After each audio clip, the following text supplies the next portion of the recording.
What's up guys, welcome back. In today's video I'm going to be talking about the Patreon page that I created about a couple weeks ago, just in case any of you guys didn't know, and in case any of you wanted to support the channel in a different way other than, sitting through ads and watching those, because ads are the way that most creators make money on YouTube, and it's the only way they can kind of keep going. But if you do want to support the channel in a different way, you don't have to, but if you do, I created a Patreon, so if you want to get on my friends list and practice with me or battle or invite me to raids or whatever you want to do. And then also I'm creating some bonus content specifically for my Patreon, and that's what today's video is going to be. It's the first video I created for my patrons, and I wanted to show everybody just so you kind of get an idea of what kind of bonus content you can expect. This is actually at the lowest level, so if you join the lowest level on Patreon, the only $2 level, you'll get to see all this extra bonus content. So without further ado, if you have any questions, comment in the comment section below, and if you like this video, hit that like button, subscribe, and yeah, so let's just get right into the video. What is up guys, welcome to my first installment of the Patreon exclusive content, and we're going to show you today a matchup I had with Mantine versus Galarian Stunfisk, and I'm going to show you the first time I encountered this lead, because this is when I was first learning this team, and then I'm going to show you what I did on PvPoke to kind of learn like a more optimal way to play the matchup, and then I'm going to show you how I applied that to another Go Battle League match right afterwards. So let's just jump into the first battle and see how I handle the Galarian Stunfisk the first time.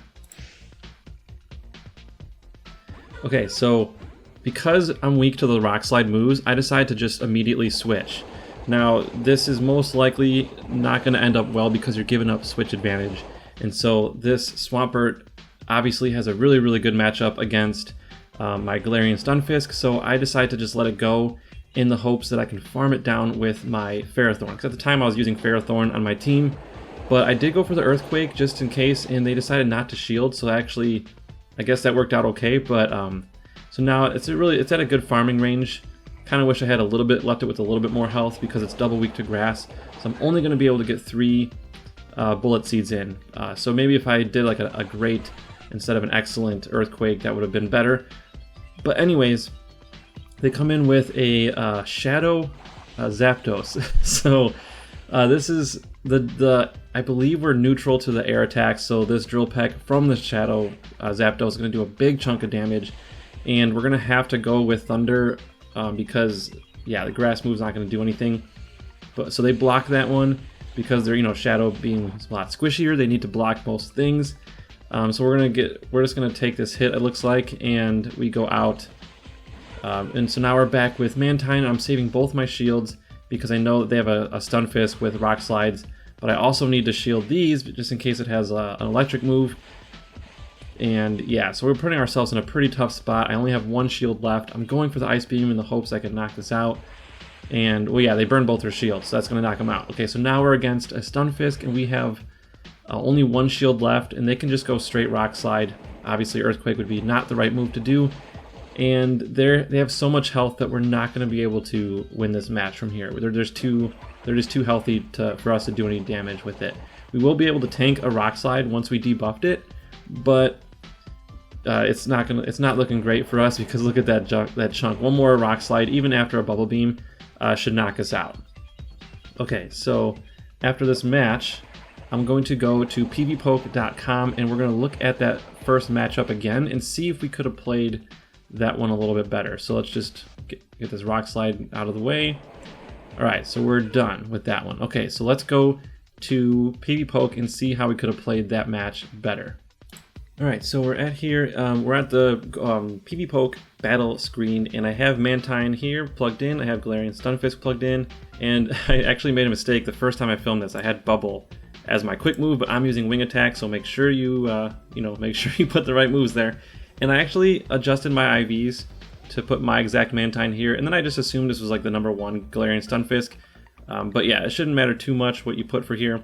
But anyways, what I did was I went to the sandbox mode because when you play it out normally, it's going to give you a scenario what like the computers would do if you were like using AI basically, and it tries to be smart about it, but realistically your Galarian Stunfisk opponent is not going to burn both shields in this matchup, so we need to reset this to show what would realistically happen. So you click sandbox mode, click the reset button, clear all custom actions, click yes. And now we can go in and manually enter in what we think would actually happen. So based on what we know, the Galarian Stunfisk will get to a rock slide first. And so the strategy I'm trying to use is I'm going to shield the first rock slide because that will do the most damage. And then I'm going to throw a bubble beam. So we can go bubble beam here. And again, the Stunfisk will most likely not shield this. So I'm going to not select that shield. We're going to hit apply change. And then what we're going to do after this, we're going to try to conserve our shields after this. So we're going to go ahead and tank. We have to tank the next rock slide. Whoops, unclick that. Okay, so now we're down to 71 health, but we can get to a second bubble beam. So let's throw that. And again, they're not going to shield realistically, just because it does such little damage. It'd be kind of foolish to waste a shield about that. So on that. So okay, so we're going to go rock slide again, and we're going to have to tank that one because we're saving our shields. So you can see we're down to 34 health, but the Galarian Stunfisk is down to 95. So now what I'm going to do is I'm going to farm up to Ice Beam. And then I'm going to throw the Ice Beam. So I'm going to select that bubble here, hit Ice Beam. Again, I'm going to assume they're not going to shield because I'm going to assume that they're expecting a bubble beam. And so they're not going to shield. That'll do more damage, 48 versus 26. So now we're down, we got them down to the red actually at this point. So they are going to beat us to the rock slide. So we're going to have to tank this rock slide. I believe this will knock us out. Yeah, 50 damage. So we'll hit apply changes, and then there we go. So we can see here we go down, but you can see their Stunfisk only has 9 energy. So it's going to take them quite a bit of time to get to an Earthquake. So that'll allow us to farm them down with our own Stunfisk, because 9 energy. An Earthquake is 65, so 65 minus 9 is 56, and so they're going to need to do 7 more mud shots, and in that time we should be able to farm them with our own Stunfisk. Okay, so let's go back to the battles and see how this plays out in the real world. Alright, so we're going to be applying our new strategy to this matchup. So we run into a Stunfisk again, so let's give it a shot and see how it goes.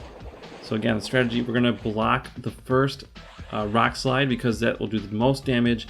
Then we're going to throw 2 bubble beams and then an ice beam, and then let the Stunfisk take us out, and then we're going to farm with our Stunfisk. So that's the plan.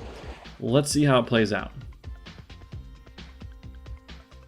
So notice here the rock slide doesn't do surprisingly as much damage as you would think. That's because Mantine does have a really high defense stat, and when you lower your opponent's attack stat with the bubble beam, it kind of like theoretically or essentially increases your defense stat even more, which makes it super tanky. And you see that one did even less damage, of course, and we're able to survive 2 rock slides no problem, and then we're able to get to an ice beam, and that takes a nice chunk, and now it's in the red, probably around like 20% health. And this is perfect farm range for the Stunfisk. Okay, so now we're going to come in with Stunfisk. 5, 6. So we were able to do about 6 mud shots. That's not enough for the opponent to get to a Earthquake, so we just barely escaped that Earthquake. And so we farm it down. Now we have a ton of energy. We can go for the Earthquake on the Azu. Hopefully we land it. We do land it, so that does about 45% damage about. And then we come in with, so we switch into Ferrothorn, but luckily for us they don't switch out. So they must have something in the back that's not too strong against Ferrothorn, so they're opting to stay in, which is totally fine. We'll shield this first Ice Beam, and then they come in with Abomasnow. Their Weather Ball shouldn't do as much damage, I don't think, as the Ice Beam would, but maybe it's roughly the same. But either way, it's neutral damage to us because we have that part Steel type. And so, yeah. So we're just going to go for a Power Whip, because that's as close as we can get. I don't know if I was going to be able to get to a Thunder. So just to be safe, we throw the Power Whip, and then we try to switch out. And then because they switched out, their timer is still, running. So we have a little bit of time to lock in this matchup. We're going to go for the Rock Slide because super effective damage, but we run out of time. They get to another one before us, but we'll be able to hopefully get this before they switch out. And they're not, so we throw the Earthquake instead, so it's a good thing we were kind of anticipating them to switch. and then we land the earthquake. So bye-bye Ezumero. And now we just are able to get to a rock slide. We still had a Ferrothorn in the back, so we still maybe could have won anyways, but getting that rock slide off seals the deal, no problem. So I hope you enjoyed this first Patreon exclusive video showing how, you know, when you start with a new team, you're not going to play that lead matchup perfectly. You might make a lot of bad mistakes, you know, make the wrong choice. Go to PvPoke, see how you can play it better, and then apply that strategy, and you see how it helped us play that opening matchup against Galarian Stunfisk. So thanks again for watching, and we will see you guys in the next one.